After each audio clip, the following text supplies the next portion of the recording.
Ever feel like your apartment is full, but your bank account is empty? You're not alone. Let me be the first one to tell you this. My place was packed with stuff while my saving was drained.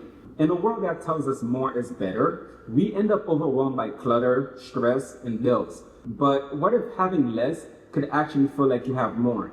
More freedom, time, and peace. So in today's video, we'll share a casual beginner-friendly minimalist guide to simplify your life. We're going to focus on two big areas that clutter our lives: physical stuff and personal finances.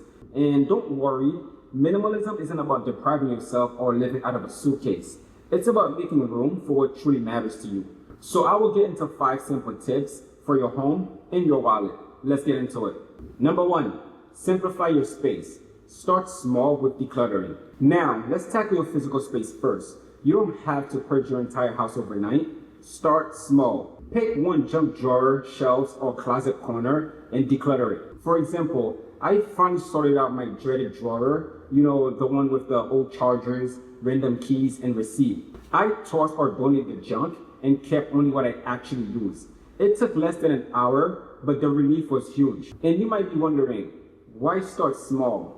Well, because success in one little area gives you momentum. Plus, you might discover most of the stuff wasn't needed. And did you know that about 80% of the things in an average house are rarely used? We really only use about 20% of our stuff. So if your bookshelf or wardrobe are overflowing, chances are you won't miss the excess.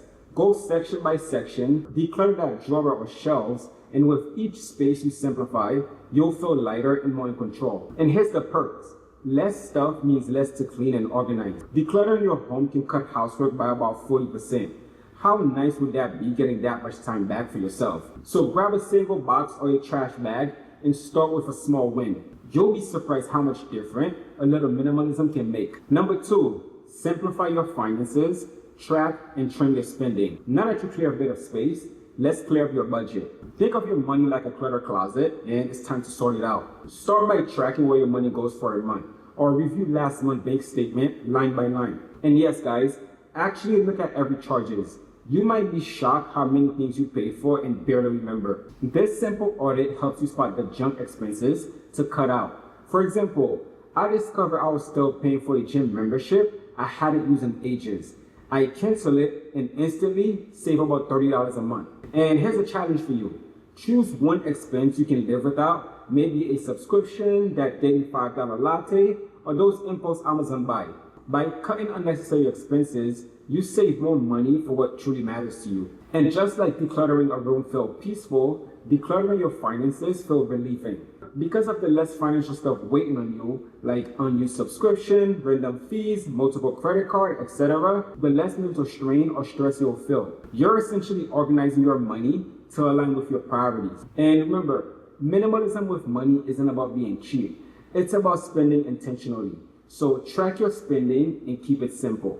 Number 3, simplify your finances, practice a waiting period. Now let's switch back to money tips to control those impulse buys. When you feel the itch to buy some non-essential gadget or pricey item, pause, don't click buy just yet, implement a waiting period before purchasing it. And some people swear by a 30-day rule. And if you want something, write it down and wait 30 days before purchasing it. After a month, you'll know if you truly value it or if it was just a fleeting want. But if 30 days sound too intense, even waiting 48 hours can work wonders. For example, I had my eyes on this fancy coffee maker. Instead of buying it on the spot, I put it on my wish list and gave myself a couple days. And you can guess what happened. I realized my current coffee setup was just fine and saved myself $100. And I remember a friend of mine told me she was a shopaholic who would not stop chasing online sales and flash deals. Then she decided to start unsubscribing from all those promotional emails and set up a 2-day rule before buying anything. She told me most of the time, the urge passed once the excitement died down. No more buyer's remorse from late night impulse click, because the idea here is mindful spending. By delaying gratification, you break the habit of instant shopping and give yourself a chance to decide if you truly need or love that item. And if you do still want it after waiting, hey, go for it. You'll feel better knowing you made a conscious choice. This habit can save you a lot of money and prevent a lot of unnecessary stuff from cluttering your home and your credit card statement. Number 4, simplify your space, quality over quantity.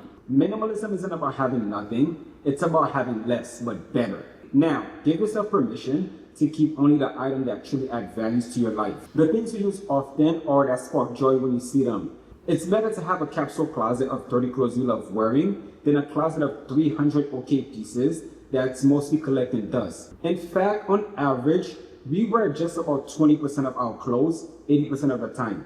The rest is just taking up space. Now try this, right?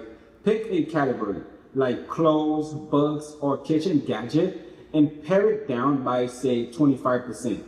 Keep your absolute favorite and let the unusual item go. And I remember I did this with my wardrobe and donated a big bag of clothes I hadn't worn in years. Morning got so much easier when I wasn't going through clutter to find my go-to outfit.